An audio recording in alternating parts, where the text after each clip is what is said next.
Assalomu alaykum. Efirda Diyor yangiliklari axborot dasturining navbatdagi soni. Dastlab bugungi xabarlar haqida qisqacha. Salomatlik marafoni ommaviy tadbirlari davom etmoqda. Jondor tumanidagi kichik sanoat zonasida aholi bandligi ta'minlanayapti. Buxoro viloyatida o'tkazilgan tezkor tadbirlar davomida kriptoaktivlar bilan bog'liq jinoyat fosh etildi.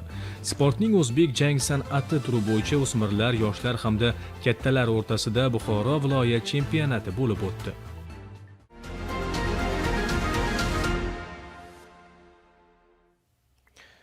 Endi esa to'liq tafsilotlar bilan tanishing. Yoshlar tarbiyasi, milliy qadriyatlarni asrash va avlodlar o'rtasidagi ma'naviy bog'liqliklarni mustahkamlash maqsadida joylarda 3 avlod uchrashuvlari bo'lib o'tmoqda. Dastlabki lavhamiz mavzusi shunga oid.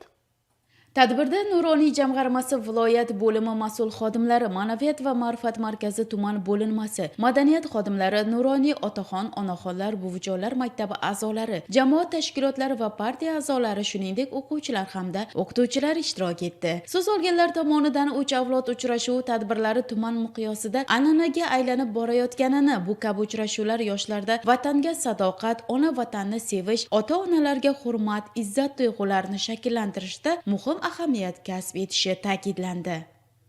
Buni eng katta yutuqli tomoni bugungi yoshlarimiz o'tgan davrdagi bo'lgan o'sha xalqimizni qanchalik qiyinchilik darajalarini bilib olish kerak. Chunki bugungi yoshlarimiz oddiy qilib aytganda to'kinlik, farovonlik, tinch davrda yashayapti.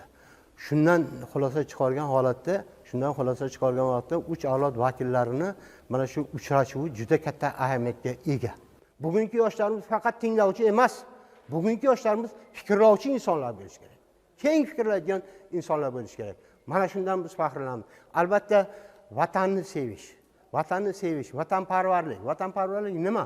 Vatanparvarlik bu oiladan boshlanadi. Yoshlarimiz bugun o'sha oiladagi ota-onasini sevish kerak. Bobo buvisini sevish kerak. Shu bilan birgalikda mahallasidagi aholilarni sevish kerak. Shuning bilan birgalikda vatanni sevish kerak. Ana shundagina biz mana shunday yutuqlarga erishamiz degan umiddaman. Tadbir davomida O'zbekiston Respublikasi Prezidenti Shavkat Mirziyoyevning Oliy Majlis va O'zbekiston xalqiga murojaatnomasida belgilangan vazifalar xususida ham fikr almashinildi. Nuroniylar va yoshlar mamlakat taraqqiyoti, ta'lim, tarbiya va ma'naviyat sohasidagi islohotlarga doir iliq munosabatlarni bildirdilar. Albatta yoshlarni to'g'ri yo'lga boshlash uchun biz hozirgi ayni kunda o'rta avlod vakillari sifatida ish jarayonida mana ko'rib turganingizdek deputatlar, xalq deputatlari, tuman kengashi deputatlari, shuning bilan birgalikda ma'rif vakillari hammamiz yoshlarni to'g'ri yo'lga boshlashimiz uchun bu asosiy maqsad bo'lib hisoblanadi. Albatta hozirgi bu geosiyosiy jarayonda tahlikali vaziyatda yoshlarimizni eng birinchi o'rinda shukronalik kayfiyatini uyg'otish, ularda vatanparvarlik ruhida tarbiyalash bizning bu eng oliy provat maqsadimiz bo'lib hisoblanadi. Uchrashuv davomida Nuroniy otaxon, onaxonlar, faol jamoatchilik vakillari va buvijonlar yoshlarga hayot saboqlari, mehnatsevarlik, sabr-toqat va insoniylik fazilatlari haqida ibratli fikrlar bildirdi. Ular o'z hayotiy tajribalari misolida yoshlarni ilm, kasb-hunar egallashga va jamiyatda faol bo'lishga chorladilar. Ishtirokchilar va mehmonlar belgilangan manzilga jam bo'lganidan so'ng tadbir tantanavor musiqa sadolari ostida boshlandi. Tadbir davomida davlatimiz rahbarining bir bo'lsak yagona xalq, yagona millat bo'lib olg'a intilsak ko'zlangan ulkan maqsadlarimizga albatta yetamiz degan so'zlari tadbirning g'oyaviy mazmunini ochib berishga xizmat qildi. Bugungi kunda mamlakatimizda amalga oshirilayotgan islohotlarning asl mohiyati inson qadri. Xuddi shunday ma'naviyatimizni yuksaltirish, milliy qadriyatlarimizni shakllantirishda nuroniylar, yoshlar hamkorligini kuchaytirish maqsadida bugun maktablarda 3 avlod uchrashuvlari tashkil etilmoqda. Buning asosiy maqsadi ham nuroniylarning yoshlarga bo'lgan o'z hayot yo'llarini, tajribalarini, bir so'z bilan aytganda tarix, bugun va kelajakning yaqqol uchrashuvi timsoli sifatida ko'rishimiz mumkin. Kuni kecha prezidentimiz tomonidan chiqarilgan 9-sonli qarorda ham aynan ma'naviyatimizni yuksaltirishda, kitobxonlik madaniyatini rivojlantirishda mana shunday uchrashuvlarning ahamiyati juda o'rinli deb o'ylayman. Tadbir yosh avlodni hayotiy tajriba, insoniy qadriyatlar va vatanparvarlik ruhida tarbiyalash, shuningdek, avlodlar o'rtasida o'zaro hurmat va hamjihatlikni kuchaytirishga qaratildi. Dasturdan maktab o'quvchilari tomonidan tayyorlangan ma'naviy chiqishlar ham o'rin oldi. Shuningdek, tadbirda 2 nafar nuroniy o'z hayot yo'li, mehnat faoliyati va yoshlarga oid o'gitlar bilan o'rtoqlashdilar. Ulardan keyin jamiyatda o'z o'rnini topgan, turli sohalarda yutuqlarga erishgan hamyurtlarimiz o'z tajribasi, maqsadlari va intilishlari haqida so'zlab berdilar. Maktablarda o'tkazilayotgan uch avlod uchrashuvini yoshlarga juda ham ta'siri, e'tibori yaxshi bo'ladi deb o'ylayman. Chunki nuroniylarimiz o'zlarini chiroyli ibratli hayot yo'llarini bosib o'tdilar. Ular o'zlarining tajribalarini, hayotdan olgan saboqlarini yoshlarga tushuntirishlari bu yoshlarning kelajakka o'z o'rinlarini egallashga bir ma'lum darajada yetarli hissasini qo'shadi deb o'ylayman. Mana avlodlarimiz bilan faxrlanamiz. Shunday ajoyib vatanimizni sevib, vatanparvar yosh bo'lib, vatanni sevadigan yoshlar bo'lib o'sib, hayotga o'z o'rinlarini topib, o'z o'rnlarini egallashlariga biz nuroniylar qo'limizdan kelguncha yordam beramiz. Mana mahallamiz miqyosida gapiradigan bo'lsam, mahallamiz 100% ichimlik suv bilan ta'minlangan, gaz bilan ta'minlangan, hamma ichki uylarimiz asfalt qilingan, maktablarimiz, bog'chalarimiz yoshlarning xizmatida. Endi yoshlarimiz o'zlariga yaratib berilgan shunday sharoitdan qanday foydalanishlari kerak? Yaxshi o'qishlari kerak, kelajakka o'zlarining oldilariga ulug' maqsadlar qo'yib, buyuk maqsadlar qo'yib, shu O'zbekistonimizni jahonga yana ham yuksakroq ko'tarishga o'zlari munosib hissalarni qo'shishlari kerak deb o'ylayman. Tadbir yakunida avlodlar o'rtasidagi muloqot va hamkorlikning ahamiyati yana bir bor ta'kidlandi. Uchrashuv ishtirokchilari qalbida iliq taassurotlar qoldirib, yoshlarning kelajakka bo'lgan ishonchi va mas'uliyatini oshirishga xizmat qildi.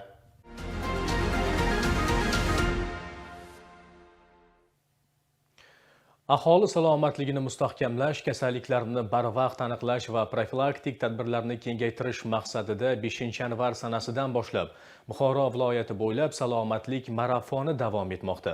Ushbu tadbirlarning navbatdagi manzili Abu Ali bin Sino nomidagi Buxoro davlat tibbiyot instituti klinikasi bo'ldi. Yuqori saviyada tashkillashtirilgan marafon haqida muxbirimiz xabar beradi.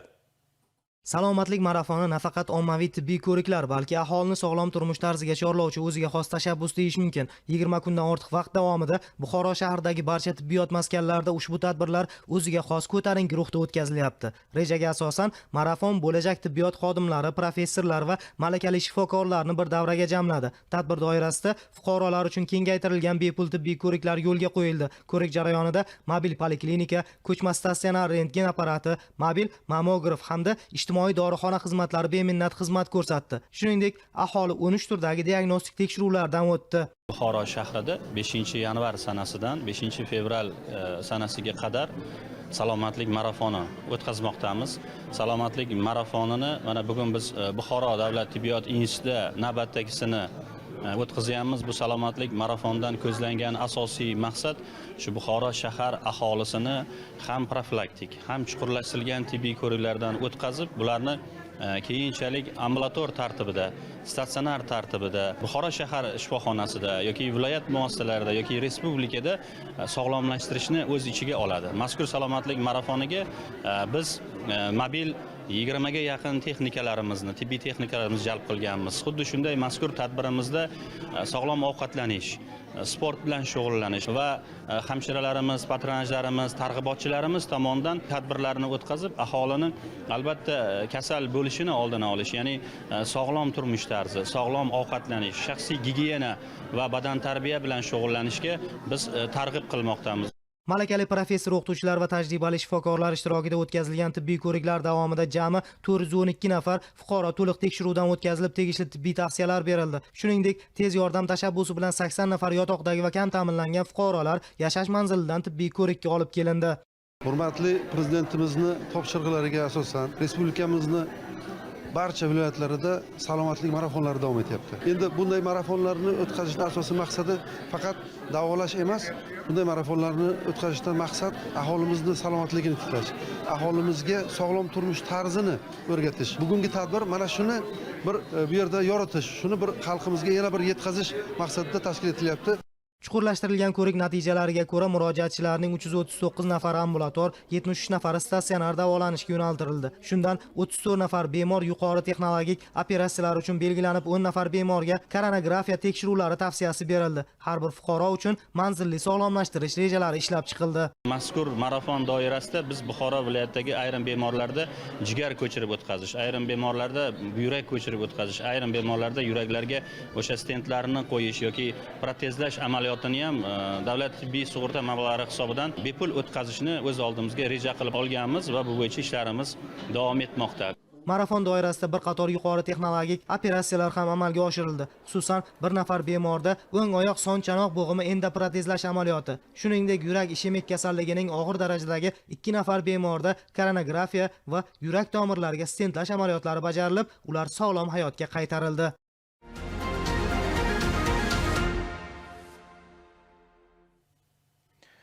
Diyor yangiliklar axborot dasturi davom etadi. Jondor tumanidagi Oqshiq mahalla fuqarolar yig'ini joylarda kichik biznes va tadbirkorlikni qo'llab-quvvatlash borasida namunaviy hududlardan biri sifatida tilga olinib kelinmoqda. Mahallada asosan aholining katta qismi o'z tadbirkorligini yo'lga qo'ygan bo'lib, ayniqsa mebel sozlik sohasi asosiy driver sifatida shakllangan. Hozirgi lavhamiz mavzusi shu haqda. Jondor tumanida o'z tadbirkorlik faoliyatini olib borayotgan Doston Do'stmurodovning ustaxonasi Oqshiq mahalla fuqarolar yig'inidagi kichik sanoat zonasida joylashgan. Bugungi kunda ushbu korxonada 10 nafar ishchi o'rni yaratilib, ular ichki bozorda raqobatbardosh mahsulot ishlab chiqarishmoqda. Ular tomonidan uy jihozlari, mehmonxona uchun mebellar, turli dizayndagi stol-stullar va buyurtma asosida eksklyuziv mahsulotlar tayyorlanadi. Mahsulotlar nafaqat tuman va viloyatlarda, balki respublikamizning boshqa hududlarida ham xaridorgar. Yaqinda ushbu korxonaga Markaziy bank xodimlari, tuman hokimligi mutasaddilari tashrif buyurib, tadbirkorning rejalari bilan tanishdilar. Unga kerakli maslahat va tavsiyalar berdilar. Korxonada 25 turdan ziyod mebel jihozlari ishlab chiqariladi. Ularning sifati, dizayni va narx jihatdan aholi uchun maqbulligi mahalladagi tadbirkorlar nufuzini yanada oshirmoqda. Buning natijasida Oqshiq mahallasida deyarli ishsiz odam yo'q. Har bir xonadonda mehnat, bandlik va daromad manbai mavjud. U dastlab faoliyatini o'zini xonadonida olib borgan, 2024-2025 yillarda Xalq bankidan, mikrokredit banklardan 300 milliondan ortiq kreditlarni olib, faoliyatlarini kengaytirib, bugungi kunda 10 dan ortiq ish o'rinlarini yaratib, mebel mahsulotlarini ishlab chiqarib kelmoqdalar. Bugungi kunda mazkur tadbirkorimizni faoliyatlarini kengaytirish bo'yicha ham o'zlarining takliflarini bildirdilar. Germaniyadan asbob uskunalarni olib kelishini takliflarini bank xodimlariga bildirdilar. 100 ming dollarga asbob uskuna mahsulotlari olib kelinsa, 15 dan ortiq yangi ish o'rinlari yaratish bo'yicha hozirgi kunda biznes rejalarini tuzmoqdalar. Mahalla yettiligi tizimi, banklar va tadbirkorlikni qo'llab-quvvatlash dasturlari ham aholini kasbga yo'naltirish, yoshlarni o'qitish va oilaviy biznesni rivojlantirishga katta hissa qo'shmoqda. Natijada ushbu hududda sanoat bilan bir qatorda hunarmandchilik va oilaviy tadbirkorlikka keng e'tibor qaratilmoqda. Chindan-da mehnat va intilish bor joyda albatta yuksalish va rivojlanish bo'ladi.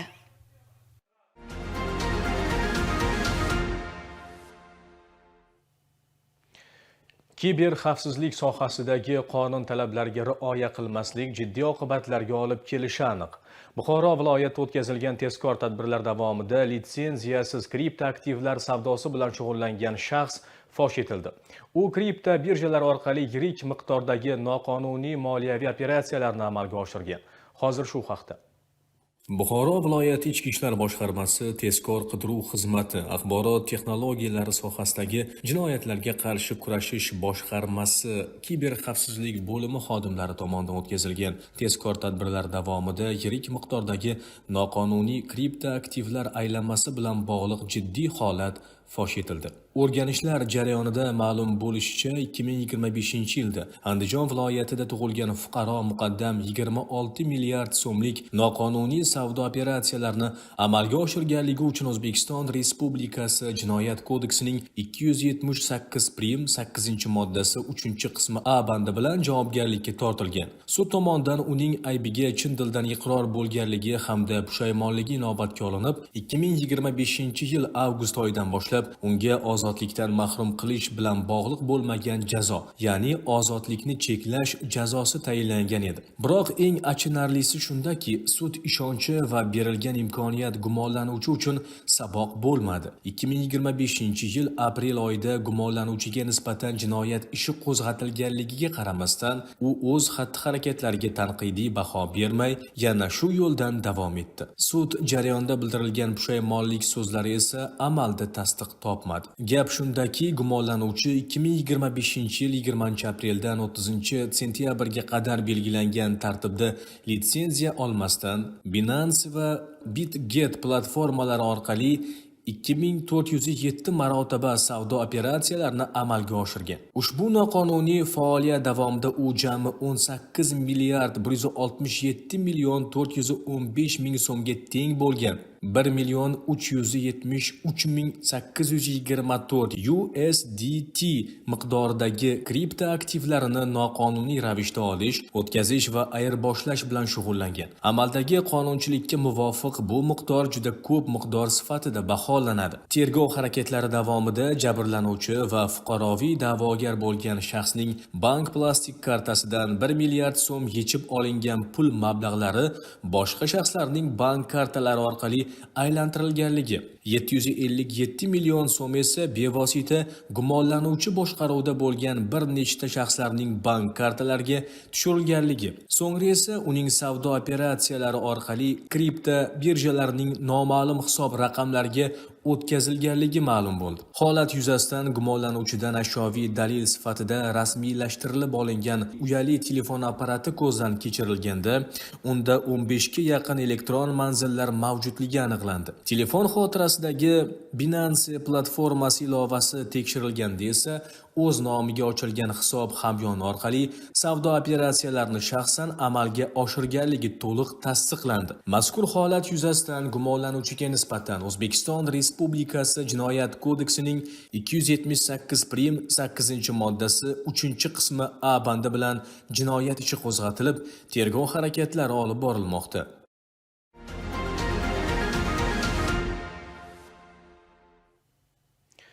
O'zbek jang san'ati federatsiyasi Buxoro viloyat bo'limining 2026-yilgi taqvim rejasiga muvofiq Buxoro Olimpiya va Paralimpiya sport turlariga tayyorlash markazida sportning o'zbek jang san'ati turi bo'yicha o'smirlar, yoshlar hamda kattalar o'rtasida Buxoro viloyat chempionati bo'lib o'tdi. Musobaqaning tantanali ochilish marosimi O'zbekiston Respublikasi davlat madhiyasi bilan boshlanib, unda viloyat sport boshqarmasi mutasaddilari, O'zbek jang san'ati federatsiyasi vakillari, murabbiylar, faxriy sportchilar hamda keng jamoatchilik ishtirok etdi. Mazkur musobaqa milliy sport turini yanada rivojlantirish, yoshlar o'rtasida sog'lom turmush tarzini targ'ib etish, iqtidorli sportchilarni aniqlash hamda ularni respublika va xalqaro miqyosdagi musobaqalarga saralab olish maqsadida tashkil etildi. Chempionatda viloyatning shahar va tumanlaridan kelgan eng kuchli sportchilar o'z mahoratlarini namoyish etib, g'oliblik uchun bahs olib borishdi. Bu viloyat chempionatini o'tkazishimizdan maqsadimiz 5 va 8 fevral kunlari Toshkent viloyati Chirchiq shahrida bo'lib o'tadigan o'zbek jang san'ati bo'yicha O'zbekiston chempionatiga eng kuchli jamoamizni bugun saralab olamiz. Undan tashqari mana shu fevral oyining 25, 29 sanalarida Qozog'iston davlati Chimkent shahrida milliy sportimiz o'zbek jang san'ati bo'yicha Osiyo chempionati bo'lib o'tadi, yoshlar, o'smirlar va kattalar o'rtasida. Undan tashqari yana bir yangilik, ilk bor O'zbekistonimizda noyabr oyida BRICS o'yinlari bo'lib o'tadi. Mana shu ilk bor o'zbek jang san'ati milliy sportimiz o'zining ikkita yo'nalishi bilan mana shu nufuzli musobaqaga yo'llanma olganmiz va buxorolik sportchilarimiz hamda terma jamoa a'zolari bilan birgalikda mana shu nufuzli musobaqada O'zbekistonda BRICS o'yinlarida qatnashamiz va harakat qilamiz, yaxshi o'rinlarni egallab, vatanimiz bayrog'ini baland ko'tarib, yorug' yuz bilan qaytib kelamiz. Ushbu viloyat chempionati nafaqat sportchilarning mahoratini oshirish, balki o'zbek jang san'ati turini yoshlar orasida keng targ'ib qilish, ularni vatanparvarlik va sog'lom raqobat ruhida tarbiyalashga xizmat qilish bilan ham muhim ahamiyat kasb etadi.